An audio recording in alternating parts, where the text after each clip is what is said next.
Why will regulated militia be necessary to the security of a free state? The right of the people to keep and bear arms shall not be infringed. Welcome to another edition of Bearing Arms, Cam and Company. My name is Cam Edwards. I am so glad to be back with you after a week away.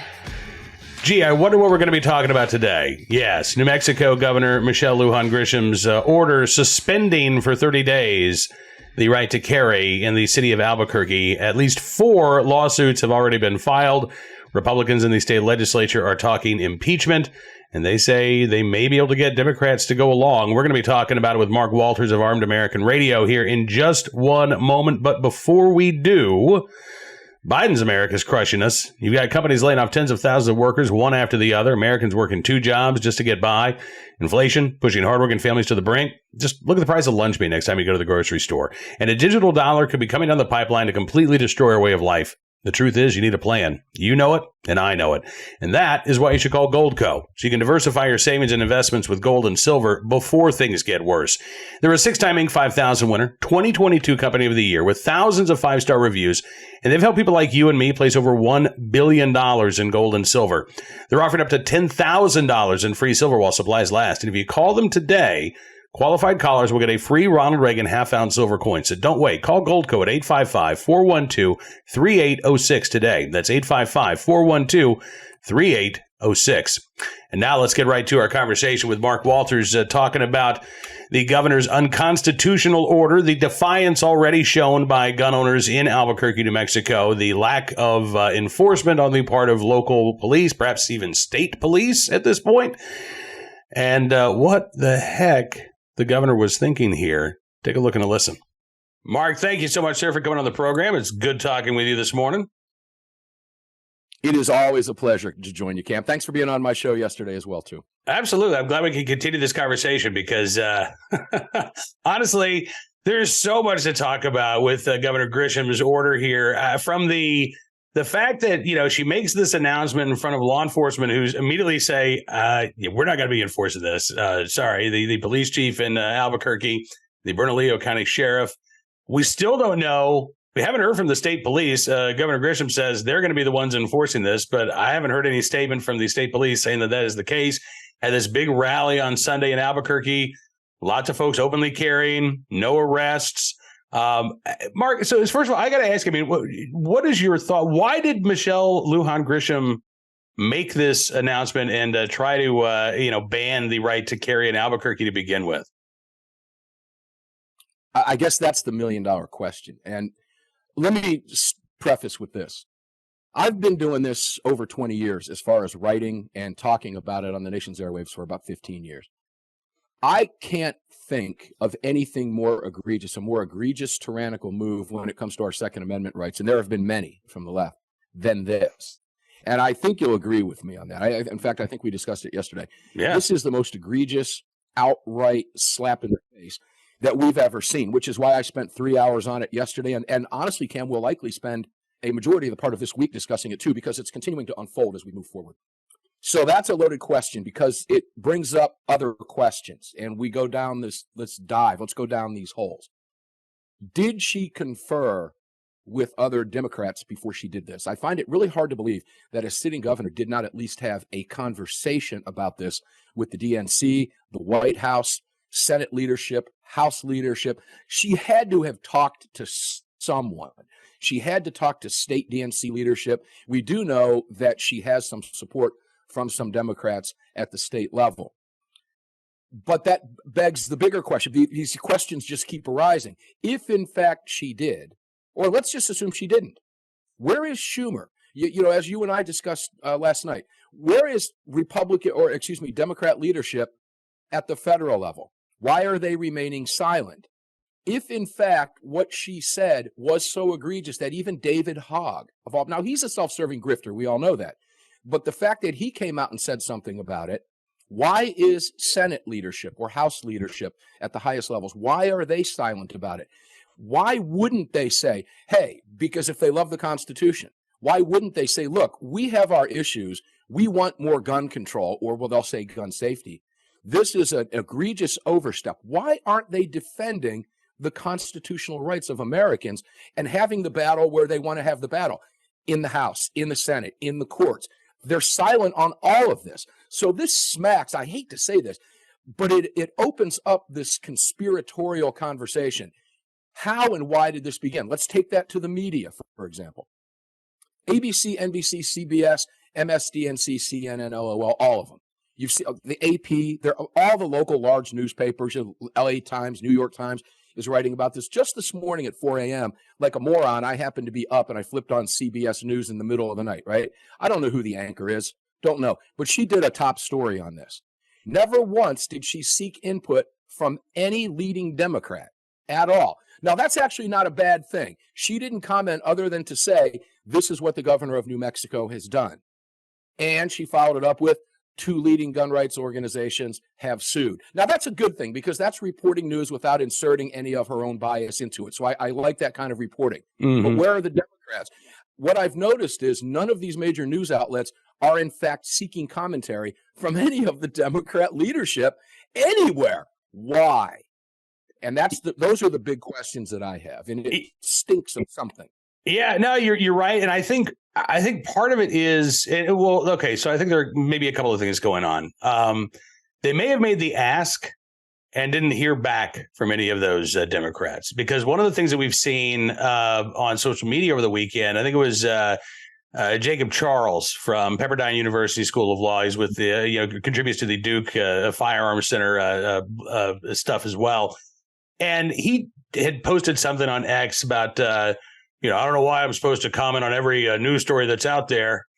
And then he's quoted, I think it was in an LA Times piece, right? So he didn't want to talk about it. I think Megan Walsh with the University of Minnesota's, anti-gun clinic, same thing. I don't have the time to talk about what's going on in New Mexico. I'm talking with my, kids about college. Okay, sure, whatever. But that if this had been the other way around, right? If this had been, a governor deciding to enact constitutional carry through an executive order, they damn well would have found the time to comment on that, right? So I think it does kind of lend itself to the idea that Grisham, whatever outreach she did beforehand, she clearly didn't have everybody on the same page, right? Because there are, as you say, there are some of these anti-gun grifters like David Hogg and Ted Lieu are saying, this goes too far, right? They want to carefully manage all of these anti-gun campaigns. And this doesn't really seem like it's been managed well at all. We don't know. Again, Grisham says, well, it's going to be the state police that enforce this. What's the penalty? Well, we don't really know. Probably a fine. The governor said something about, maybe misdemeanor ordinances, but it's unclear whether or not that's even the case. As you say, we've now got at least 4 legal challenges that have been filed. Republicans are talking about impeachment in the Roundhouse in Santa Fe, and they say they might be able to get a couple of these Democrats to go along. From a political move, this seems like a misstep on the part of Grisham. From a gun control perspective, though, I think this is maybe too much too soon. It's not like, I have no doubt for a second that David Hogg would love to see concealed carry go away. But is this a bridge too far? Was this too big a step for the governor to take, as opposed to, having serious substantive objections over what exactly it is that she's done? Great questions. Let's go to David Hogg for just a minute. I hate to elevate him but I don't mind talking about him in this instance. He's got 1 million followers or something stupid like that on Twitter. Media loves to pay attention to him. So I ask these questions. Why isn't the mainstream media going to David Hogg to get a comment from him when they do a story, when he has come out and said it's a bridge too far? Why aren't they doing that? Well, because they kind of like it, right? And staying on Hogg for a second, Hogg is a self-serving grifter. I know why he did this. He has put himself out, as you know, as a gun owner. He's put himself out as one of us to try to justify, hey, look, I like guns too. This is a bridge too far. This goes too far. But the questions continue to arise when you ask those questions and you bring up the points that you bring up. Again, the deep dive in, why? Why aren't they saying anything about it? Why isn't ABC, NBC, CBS, and the rest of them saying what we want them or what they should be saying? And here's the thing. You mentioned a couple of the other reporters, et cetera, and I think you mentioned Lou as well and some of the other gun grabbers. If it's an overstep, if you don't want, then say that. Why won't they say it's an overstep? Okay, you have to ask yourself these questions. Yes, they want concealed carry to go away. Yes, they want the guns in your safe to go away. They want my guns to go away. Viewers, they want your guns to go away. If it's an overstep, and it really truly is, why ignore it? And why not just say, look, the governor went too far here? What is it in their DNA that simply won't allow them to say that? And that's why I agree with you. I think it's an overstep on her part. Too much too soon is a great way to put it. I think she caught a lot of people off guard with that. Oh, no, this isn't the right time to do this as we move into 2024. But I've asked the question often on my show, why are the gun grabbers pushing gun control as far and as hard as they're pushing it leading up to the election? You and I both know that historically speaking, they get very vocal about it. As it gets closer to the election, they begin to back off. Mm-hmm. They are showing no signs of doing that. Why hasn't the president of the United States, who also took an oath to defend and protect the Constitution of the United States, saying, look, we're all about gun safety, but this is too far? Their silence reeks of complicity here. There's no way around that. They really need to come out and say something about it. But alas, don't hold your breath. Yeah. You'll turn blue, and your wife will want to know what happened to you in the morning. Right. Well, yeah. And listen, I mean, there are, for every David Hogg who says, listen, the Constitution doesn't allow for the suspension of rights during an emergency, you've got, Poe Murray from the Newtown Action Alliance, tweeting out or posting on X, the little applause emojis in response to the governor. So the gun control lobby itself, I think, is divided on whether or not this was a wise move for Governor Grisham, right? I think, again, in their hearts of hearts, they all support it. But some of them are more willing to be vocal about that support, and others, again, trying to pull that. And listen, I can't believe I'm saying this, but I will give David Hogg credit. You and I, Mark, we for years have asked this question. All these gun control advocates who say, I'm a Second Amendment supporter, but I've always asked, okay, so what's the gun control law that goes too far? Because I never hear it. And at least in this case, you now have David Hogg saying, okay, well, this one goes too far. So it's good to know that there is a line, at least today. Now that line could get brushed aside and, move back 10 yards tomorrow. But we've at least found in one certain circumstance, an order that appears to go too far. I won't even call this a law because it's not.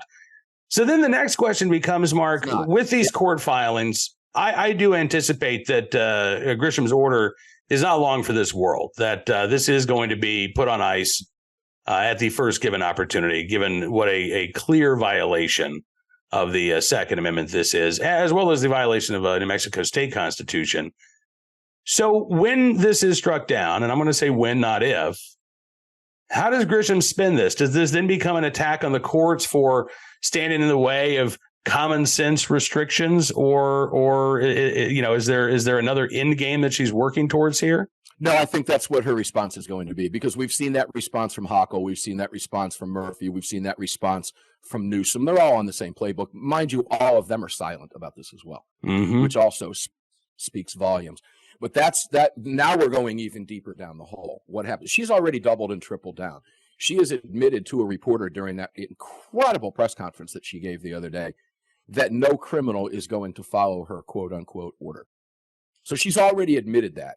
And then let's go back to 92. I think it was 92 or 91 when Feinstein said the quiet part out loud, right? If I could have done it, taken them all away, Mr. and Mrs. America, turn them all in, I would have done it. The gun control crowd screeches when they hear that because it's not the right time yet, right? Be quiet. That's why every town is silent. That's why Moms Demand Action. Moms Demand Action, that's a silly name too when you think about it, by the way, Cam. That's why they're silent about that. It isn't the right time. When the time is right, we'll come out and say what we want to say. Brady campaign, originally founded as Handgun Control, Inc., et cetera, all this. So they've put that in a box. They've rephrased it. They've taken over the language. They've hijacked the English language. It's not gun control. It's gun safety. This is all a meticulous, well-designed plan. I mean, these guys, you got to hand it to them. They're very, very good at what they do, which, again, begs the question from Grisham, if they're so good at what they do, and they're working in lockstep, why did she do this? Again, was this a bridge too far? Yeah, I think they think the same thing. But her response to that is likely going to have to be, something similar to Hochul. Look, Hochul has snubbed her nose at the U.S. Supreme Court Bruin decision time after time after time. Murphy's done the same thing. Newsom has done the same thing. Hell, he's gone as far as proposing a 28th Amendment to the United States to wipe out the Second Amendment without wiping out the Second Amendment. But that's what it effectively does. These people have no shame.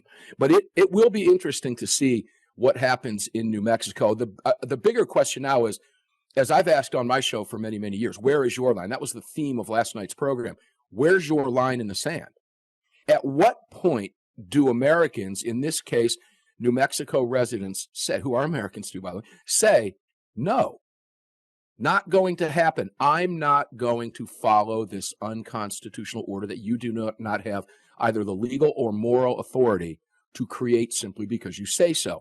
This is a terrible situation for New Mexico residents to be put in. The question is looming. At what point, because Americans are going to have to at some point realize they're going to have to be forced to make decisions that they never thought they would have to make here in the United States. Example, Cam, did you ever think about this now? You and I are old enough to remember these things. 20 years ago, if I asked you a question or said to you, can you believe what Governor Grisham did in New Mexico? You would look at me and say, what are you talking about? We would be shocked by it. It would have never happened 20 years ago. And here we are having this conversation. This is the Democrats' game plan. But she has doubled and tripled and quadrupled down to a point now where she's going to have to try to spin her way out of it. She's going to blame the courts. And I don't think she's going to have the support on the Democrat side as evidenced by their silence right now. So I think she's going to be going this alone. And New Mexico residents, from Alan Gottlieb, AWR Hawkins, Cam Edwards, all of our guests last night, me to you, I'm going to tell you this right now. You defy this order. You carry your firearms. She does not have the authority to do this. And if you line up like sheep to this one, it won't be long before you're back in masks. Your kids aren't in school anymore. Because, look, I go back. You want to get conspiracy theory here? This has its roots and origins in COVID, Cam. The Democrats saw what they could get away with in COVID and what we as a population as in total would do when they issued false orders. And what did we do? We all lined up. Everybody had their masks on, everybody but people like me. I didn't, and we didn't have to worry about it here in a free state. But the vast majority of Americans living under blue control did. And they lined up. Grisham has absolutely no reason in her mind to think that her good people aren't going to follow this rule. Well, they're not, and they shouldn't, because what's next? Hochul says, I keep saying Hochul. See, I intertwine these two because they're all just hateful Democrats. Grisham, in this particular case, issues this one. What's to stop her from saying, I'm going to go a step further because crime is not being reduced by my order. We're going to extend it another 60 days. And while we're at it, if you're driving in Albuquerque, I'm suspending your Fourth Amendment rights. We're going to stop whatever car we want and search for guns. And any gun that's in that vehicle is illegal because you're violating my order. What's to stop her from doing that? What's to stop her from saying, hey, you know what? We need more labor here. We're going back. Nope. We're going to institute slavery for another 90 days. She can do anything she wants to do if she can do this. The Constitution means absolutely nothing. It doesn't exist. Our republic ceases to exist if we abide by this tyranny. The people must stand up. Look, guys, I hate to tell you this, but if you're in New Mexico, this is a great opportunity for you to become a test case. It's not going to cost you a dime. There are groups that will pay for your attorneys. You're not going to get in trouble, and you might win a little bit of money out of this in the long run if you're willing to do it. Defy this governor's order, please. Yeah, listen, we've already seen it. I think we're going to continue to see it, not just on the part of gun owners in Albuquerque, the hundreds who showed up in Old Town Albuquerque on Sunday for this rally, but I think you're seeing this defiance on the part of law enforcement too. We talk about lines in the sand, and far too often, we see more police chiefs than county sheriffs, but certainly there are sheriffs out there who will fall in line and say, I don't like this law, but I'm going to go ahead and enforce it. So I was heartened that the Bernalillo County Sheriff and the police chief in Albuquerque, Albuquerque is a deep blue city. And they both said, listen, we're not going to enforce this. We have constitutional concerns over this. Albuquerque, and I believe actually statewide, I think that New Mexico repealed qualified immunity for law enforcement back in 2021. Correct. So even the state troopers who, might be told by the police superintendent there, hey, go ahead and enforce this. Look, they're going to be on the hook for violating people's civil rights. if they try to enforce this order. I think you're right. I wouldn't even call this an act of civil disobedience because, right, gun owners who continue to carry, they're not violating the law. No. So this isn't disobedience from a civil standpoint or a civic standpoint. This is an act of civic disobedience on the part of the governor here. This is her disobeying what the Constitution says, disobeying what the New Mexico Constitution has to say. Those individuals who ignore the governor's order, look, you're continuing to act as a free individual, and you have every right to do so. And I think that, the enforcement, I'm curious to see if this gets enforced at all before it is struck down by the courts. I doubt that it will be, but I am glad to see so many gun owners in New Mexico, again, thumbing their nose at the governor and saying, you can say what you want, but you saying something that doesn't change the Bill of Rights, doesn't change what my rights are. And I'm going to continue to carry to protect myself and my family. And the other side of this, Mark, and we're kind of running long here, so I'll make this the last question. She says this is in response to high violent crime rates in Albuquerque. Now, over the past 5 years, Democrats in New Mexico have imposed universal background checks, red flag laws. Grisham demanded a ban on so-called assault weapons. She wanted to ban gun sales to under 21. She wanted a 14-day waiting period. Democrats in the legislature didn't go for any of those things this year. She had threatened a special session, and then she backed off because she knew that the votes weren't there. I'm curious, what can we do to remind folks of how we got here? That this is an attempt by the governor to scapegoat gun owners for the failures of Democrats to address violent crime in Albuquerque. That right there is the key takeaway. And we've seen this playbook in action in Chicago, for example, for years. Chicago is easy to pick on because we have the numbers. They're readily available to us every Monday morning. I can tell you right now, updated figures, how many people were slaughtered in Chicago just over this past weekend, and the numbers update regularly. And they own the problems in Chicago because the Democrats have controlled Chicago for over a century. They can blame no one but themselves.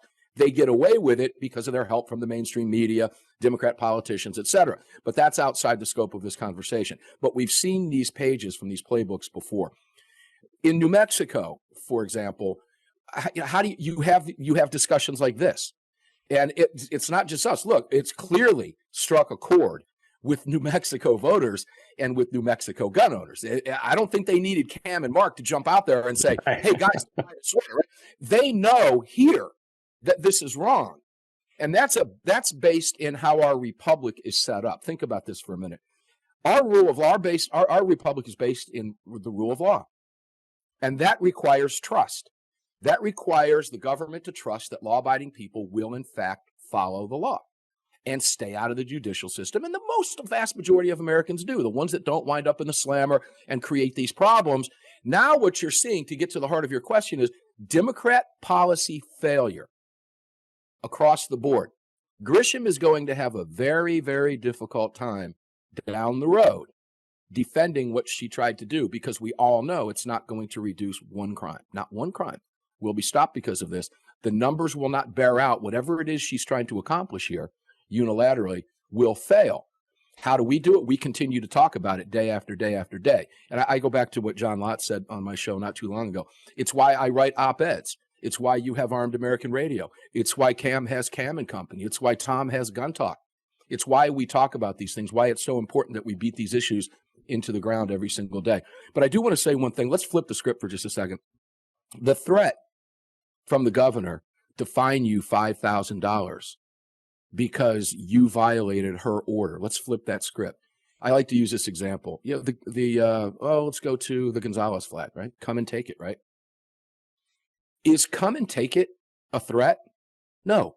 Come and take it is a response to a threat, in this case, the government, whatever it may be, to take your stuff. You're responding to that threat. Let's get real here. What's the threat? I'm coming to get your stuff. Well, come and take it. All right? That's not a threat. That's a response to a threat from the government. The government, in this case, in New Mexico, is threatening its law-abiding citizens with fines, with legal, whatever the case is. And you are under no obligation to abide by these orders. So that's where the rule of law. The Democrats are pushing this country. We're already at the precipice, Cam, and they are continuing to push. Just when you think they can't get any lower, they find a way to ooze back farther down those cracks, man, and just keep going low. And there's going to be more. It's not going to stop here. You will have content for Cam and Company next week on something even lower the Democrats do. I can promise you that. And so will I. And that's what we have to do. We have to keep this out there. But boy, I'm really encouraged to see the response from New Mexico residents who just stood up and said that's not going to happen. And it will be really fun to watch what Grisham does to push back, because she's a Democrat. She's going to try to push back. She can't help herself. She's going to have to justify it. But what it's going to do is it's going to highlight all of her failures and all of her Democrat policy failures on crime, which is why they have an issue in Democrat-run cities across the country. Yep, absolutely. And we'll keep shining that spotlight. Mark Walters, Armed American Radio. As always, man, great to have you on the show. Thanks so much for spending some time with me today. Always a pleasure, man. Keep up the fight, brother. You too, man. We'll talk to you again soon. You bet. Well, I'm glad we got a chance to spend some time with Mark Walters kicking this story around. We're, of course, going to be following the latest at bearingarms.com. We'll see how long it takes for this order to be put on hold by a judge, but my guess is it won't take long at all. All right, let's turn our attention now to today's Armed Citizen story, our good deed of the day, and our recidivist report. We'll start there with a case involving a juvenile on probation arrested in connection with a drive-by shooting, now faces 12 felony charges in Utah. Officers with the St. George Police Department sent to a home out on August 21st about 3:30 in the morning for reports of shots fired. Thankfully, nobody was injured in that shooting, but detectives took video surveillance of the shooting, led them to identify the suspect vehicle, which had been previously reported stolen. They located that vehicle shortly thereafter. A brief chase took place, but police said they eventually lost sight of the car. They later found it abandoned in an undisclosed area. It's unclear what led police to the juvenile suspect, but according to police, the juvenile faced charges including illegally possessing 5 firearms, having 2 stolen guns, firing a gun illegally, having 3 stolen vehicles, and drug possession, among other drug-related misdemeanors. Police say that other individuals will be facing additional charges as well. And again, police say this juvenile, already on probation at the time of this most recent shooting, facing, again, multiple felony charges. Now, today's Armed Citizen story, and by the way, it should be noted that, we've talked a lot about the rise in juvenile crime, not only in places like St. George, Utah, but in cities like Baltimore, Maryland, New Orleans, Louisiana, and yes, even in Albuquerque, New Mexico as well. But unfortunately, you've got Democrats like Governor Grisham who want to blame lawful gun owners as opposed to trying to fix the crumbling justice system, including the juvenile justice system. In fact, they want to keep tearing it down. Today's Armed Citizen story from Phoenix, where another juvenile, this one, a teenager, was able to protect himself and others when a home invader broke in. According to authorities, this happened on September the 9th. Officers called to the neighborhood around 10 p.m. Friday night for a call of a fight. When they got there, they found 35-year-old Juan Saavedra who'd been shot. Detectives say that Saavedra was trying to force his way inside the home. Reportedly did not live there, had no connection to anybody inside. The 35-year-old broke a window and was hitting a door when a woman and a teenage boy inside confronted him. Eventually, the teenager shot the suspect, leaving him with non-life-threatening injuries. Police say witnesses and evidence at the scene support the teen story about the shooting being self-defense. Saavedra has since been released from the hospital, booked into jail, right now being held on a $50,000 bond. Fox 10 in Phoenix spoke with several neighbors. They say it's troubling to hear police say the suspect was attempting to break into the neighbor's home randomly. Neighbors said, quote, "I'm happy that they had something to defend themselves. We would have done the same thing, so I feel good for them." Absolutely. And again, a reminder that these one-size-fits-all storage policies when it comes to firearms don't actually fit every circumstance. In some states, this mom likely would have faced charges because her juvenile son was allowed access to a firearm, even though providing that access may very well have saved both of their lives. That's a decision, I believe, that should be left up to the parents and, again, not mandated by the state. Finally today, in the right place at the right time, willing and able to do the right thing. Some off-duty nurses in Boston, Massachusetts, who were able to step in and provide medical aid to a woman after she was struck by lightning over the weekend. Yeah, I mean, again, you talk about being in the right place at the right time. This was on Saturday. Storms rolled in towards Savin Hill Beach in Boston. There was thunder and lightning around. Kenneth Oshiro, who lives in the area, said, I heard the bolt of lightning. It was so loud. Fire truck came by 30 seconds later, and then an ambulance, then another ambulance, and a police car. Boston police say they got a call for help about 3:30 Saturday afternoon after a woman was hit by lightning while walking her dog on the beach. Neighbors say they rushed to help the woman, carrying her to a porch to protect her from the rain. And then a nurse who lives in the area started CPR. Tracy Cronin said she had a burn wound on her chest, and her pants were burned off of her. You could smell it. She said, I was in the front of my house. I came over here and started helping with compressions. She's an ICU nurse at Boston Children's Hospital. Her boyfriend is an ER nurse. And while they were waiting for first responders to arrive, they took turns performing CPR for about 15 minutes. Cronin said, initially we didn't get a pulse. And then finally they were able to get her heart started again. She wasn't awake, though, she said. She was down for quite some time. I've never seen anything like this happening. At last report, the woman's condition is unknown, but a fighting chance for survival, again, thanks to the quick thinking and fast actions of those off-duty nurses able to render aid to a woman in need. So again, in the right place at the right time, willing and able to do the right thing. A huge tip of the hat to those first responders off duty, but always on the job and willing to step in if needed. Now, that has got to do it for this edition of Bearing Arms Cam and Company. I want to thank you for being a part of the program as always, and I'm looking forward to being back with you tomorrow. Who knows what the news will bring out of New Mexico and beyond, but we'll get you covered. Actually, I tell you what, tomorrow on the program, we're going to be talking about an issue out of New York, how the mental health laws there, maybe, and the gun control laws, maybe actually standing in the way of getting folks the help that they need. So we'll have that story and more on the next edition of Bearing Arms Cam and Company. Don't forget to check out bearingarms.com throughout the day. If you like what you see, I'd always invite you to become a VIP or VIP Gold member. All you have to do, go to bearingarms.com/subscribe, use the promo code GUNRIGHTS, and you can get a significant savings on your membership. As I was saying, thanks for showing your support. We're going to give you exclusive content you won't find anywhere else because your support matters, and it really does make a difference. So thank you again. Enjoy the rest of your Monday. We'll see you back here for 2A Tuesday tomorrow. Until then, be well, be safe, and be free.